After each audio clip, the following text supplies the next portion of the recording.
नमस्कार. युसी न्यूजच्या अकोला बुलढाणा बुलेटिनमध्ये आपल्या सर्वांचं स्वागत. बियाणे उगवले नसल्यानं दुबार पेरणीचं संकट ओढावलेल्या शेतकऱ्यांनी राष्ट्रवादी काँग्रेस अजित पवार गटाच्या नेतृत्वात MIDCतील SAO कार्यालय गाठत संबंधित बियाणे कंपन्यांवर तातडीनं फौजदारी गुन्हे दाखल करावेत आणि नुकसान भरपाई द्यावी अशी मागणी केली. मात्र अधिकाऱ्यांच्या भूमिकेवर समाधान न झाल्यानं आंदोलकांनी थेट SAOच्या कक्षाला कुलूप ठोकत अधिकाऱ्यांना कक्षातच डांबून ठेवलं. त्यामुळे काही वेळ तणावाची स्थिती निर्माण झाली होती. यंदा अल निनोच्या प्रभावामुळे पावसानं सुरुवातीलाच दडी मारली. अल्प पावसात शेतकऱ्यांनी मोठ्या आशेनं सोयाबीनची पेरणी केली, मात्र अनेक ठिकाणी बियाणं उगवलं नाही. खरीप हंगामाच्या सुरुवातीलाच बोगस सोयाबीन बियाणांमुळे हवालदिल झालेल्या शेतकऱ्यांचा संताप जिल्हा अधीक्षक कृषी अधिकारी कार्यालयात उसळला. शेतकऱ्यांनी कार्यालयाबाहेर ठिय्या आंदोलन करत जोरदार घोषणाबाजी केली. जवळपास पाऊण तास सुरू असलेल्या आंदोलनानंतर 7 दिवसात चौकशी करून दोषी कंपन्यांवर फौजदारी कारवाईचं लेखी आश्वासन दिल्यानंतरच आंदोलन स्थगित करण्यात आलं.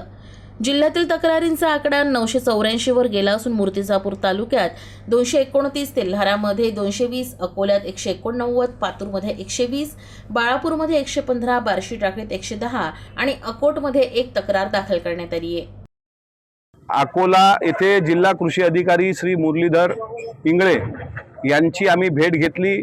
अकोला जिल्ह्यात सोयाबीन उत्पादक शेतकऱ्यांवर जे दुहेरी पेरणीचं संकट आले त्याबद्दल जाब विचारायला आम्ही त्यांना आलो.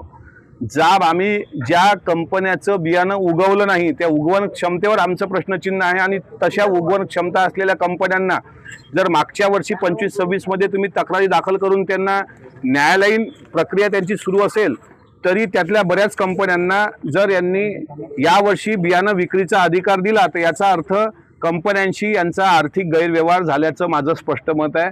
ओसवाल कंपनीच्या तक्रारी आहेत, अवंतिका कंपनीच्या तक्रारी आहेत, KDMच्या तक्रारी आहेत, अंकुरच्या आहेत, ईगलच्या आहेत. ह्या ज्या काही कंपन्यांच्या तक्रारी होत्या वास्तविक यावर्षी या सील असायला पाहिजे होत्या, पण यांनीच यावर्षी बियाणं हे केलं. काल माननीय कृषी मंत्री दत्तामामा भरणे यांनी विधानसभेमध्ये निवेदन करत असताना साधारणपणे अधिनियमाच्या अंतर्गत जर काही अशा कंपन्या असतील त्यांनी अधिनियम पण सांगितले, त्यांच्यावर ब्लॅकलिस्टेड करून कारवाई करण्याचे आदेश दिल्यानंतर सुद्धा इथले ना आयुक्त, संचालक आणि जिल्हा कृषी अधिकारी हे कोणीही तिथं सहकार्य करत नाही.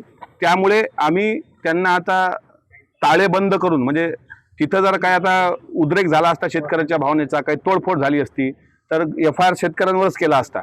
पण आता हे शेतकऱ्यांच्या शेतातलं बियाणं उद्ध्वस्त झाल्यानंतर सुद्धा जर ते इतके निगरगट्ट असतील, एसीत बसून 2-2 तास तिथे तत्वज्ञान झाडत असतील तर त्यांच्यावर बियाणे अधिनियम 1968 आणि 1982 अंतर्गत जे काही कारवाई त्या कंपन्यांवर करण्यासंदर्भात कृषी मंत्र्यांनी निवेदन केलं, त्याची अंमलबजावणी जर कृषी विभाग करत नसेल तर हे या सरकारच्या कृषी विभागाचं फेल्युअर आहे.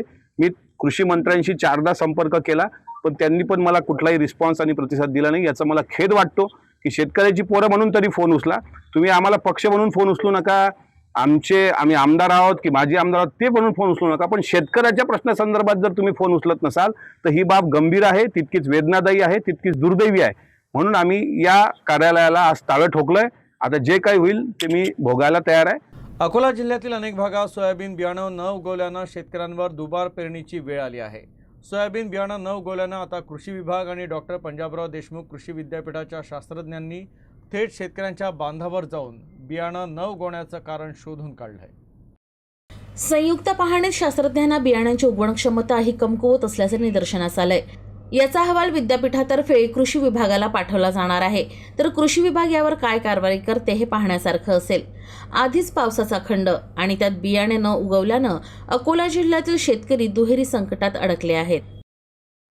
आता आपण जेव्हा प्रक्षेत्रावर जातो सर्वात पहिले तर आपण बघतो की शेतकऱ्याची उगवण झालेली आहे की नाही आहे आणि उगवण का झालेली नाही याच्याकरता आपण ज्या काही पद्धती आहेत आमच्या त्या पद्धतीने आपण त्याला बियाणं तासामध्ये उकल करून पाहतो. बियाणं तिथं जर सडलेलं असेल, एकदमच काही बियाण्याची उगवण झालेली असेल तर आपण त्याचे काउंट पण घेतो.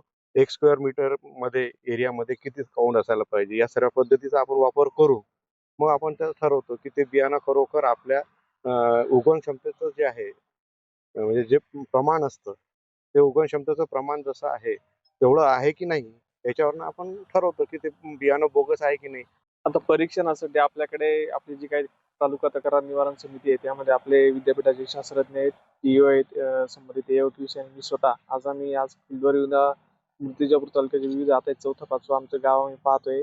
बऱ्यापैकी आम्हाला ऑब्झर्वेशन असं आढळते की आपली बियाण्याची जी काही उगवण क्षमता आहे ती मूळतः कमजोर आपल्याला त्या ठिकाणी आढळते. आता त्यावर शास्त्रज्ञांनी पहिले रेनफॉल डाटा आम्ही साईड बाय साईड चेक केला, त्यावर वातावरणाचा कुठला काही इफेक्ट दिसत नाही. काही स्पेसिफिक कंपन्यांचं जे काही बियाणं आहे ते कमजोर असल्याचे प्रथमदर्शी आम्हाला आढळते. मूर्तिजापूर राहणार सांजापूर मध्ये शेत आहे आणि शेतातनी एकाच दिवशी एका ट्रॅक्टरनं पेरलेले 2 कंपनीचे बियाणे आहे. त्याच्यातनी बुस्टर आणि मालविका दोन्ही निघालं नाही आहे. आणि त्याच्याच बाजूनं जी माझ्या बाजूनं शेती आहे त्याच्यातनी त्या आमच्या प्रकाश भाऊनं पेरलेलं आहे. त्यांना ते दुर्वा कंपनीचं मिळालेलं आहे. ते एकदम चांगलं निघालेलं आहे. एका ट्रॅक्टरनं एकाच वेळेस पेरलेलं आहे. मग याच्यातनी कंपनीचा फरक आहे किंवा वातावरणाचा तर होऊच नाही शकत, कारण कंपनी बियाण्याचाच फरक आहे. आणि आम्ही हे महागीचं बियाणं आणलेलं आहे. आता आम्ही डबल पेरू शकत नाही त्याच्यात. माझं 5 एकर शेत आहे आणि मी 5 बॅगा पेरल्या, पण 3 बॅगा महाराष्ट्र शासनाच्या महाबीजच्या आम्हाला मिळालेल्या आहे आणि 2 बॅगा बुस्टरच्या आहे पेरलेले हुतुतू. त्या 3 बॅगा माझ्या निघाल्या आणि 2 हुतुतू बुस्टरच्या बॅगा माझ्या निघाल्या नाही. म्हणून मग माझ्या शेतातनी मूर्तिजापूरचे तायले साहेब आणि कृषी साहेब आपले शास्त्रज्ञ साहेब हे चौकशी करण्याकरता आणि सर्वे करण्याकरता आलेले आहेत. अकोला महानगरपालिकेच्या गेल्या जानेवारी महिन्यात पार पडलेल्या सार्वत्रिक निवडणुकीनंतर आता एक महत्त्वाचा शासकीय मुद्दा चर्चेचा विषय ठरला आहे. राखीव प्रवर्गातून निवडणूक लढून विजयी झालेल्या तब्बल 21 नगरसेवकांनी विहित मुदतीत जात पडताळणीचे वैधता प्रमाणपत्र निवडणूक विभागाकडे सादर न केल्याची माहिती प्रशासनातील सूत्रांकडून समोर आली आहे. त्यामुळे संबंधित नगरसेवकांवर अपात्रतेची टांगती तलवार कायम असल्याची चर्चा राजकीय वर्तुळात रंगू लागली आहे. अकोला महानगरपालिकेच्या सार्वत्रिक निवडणुकीत अनुसूचित जाती, अनुसूचित जमाती तसंच इतर मागासवर्गीय राखीव प्रवर्गातून अनेक उमेदवारांनी निवडणूक लढवली होती.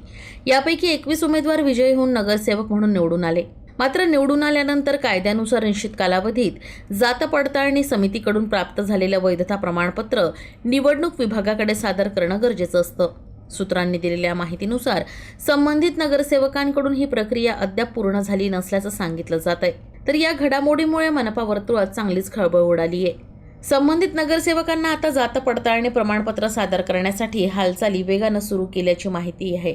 विविध स्तरांवर कागदपत्रांची पूर्तता, पडताळणी समितीशी संपर्क तसंच प्रमाणपत्र लवकरात लवकर मिळवण्यासाठी प्रयत्न सुरू असल्याचंही बोललं जात आहे. राजकीय जाणकारांच्या मते नियमानुसार आवश्यक कागदपत्र वेळेत सादर झाली नाही तर संबंधित नगरसेवकांच्या सदस्यत्वावर प्रश्नचिन्ह निर्माण होऊ शकतं. यामुळे या प्रकरणात मनपाचा निवडणूक विभाग नेमकी कोणती भूमिका घेतं याकडे, राज्य शासनाच्या संबंधित नियमांचं पालन कशा पद्धतीनं केलं जातं याकडे सर्वांचं लक्ष लागलंय. बुलढाणा जिल्ह्यात प्रतिबंधित गुटख्याविरोधात अन्न आणि औषध प्रशासनानं धडक कारवाई सुरू केली आहे. बुलढाणा शहरातील एका पानटपरीला सील करण्यासह जळगाव जामोदमध्ये मोठ्या प्रमाणात गुटखा जप्त करण्यात आल्यानं अवैध गुटखा विक्रेते आणि तस्करांचे धाबे दण आणले आहेत.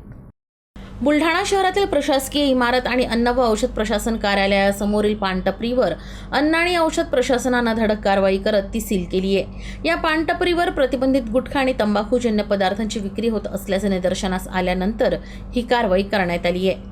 अन्न आणि औषध प्रशासनाचे सहाय्यक आयुक्त प्रमोद पाटील यांच्या आदेशानुसार पथकानं ही कारवाई केली. तंबाखूजन्य तसंच इतर प्रतिबंधित पदार्थांची विक्री केल्याप्रकरणी संबंधित पानटपरी सील करण्यात आली असून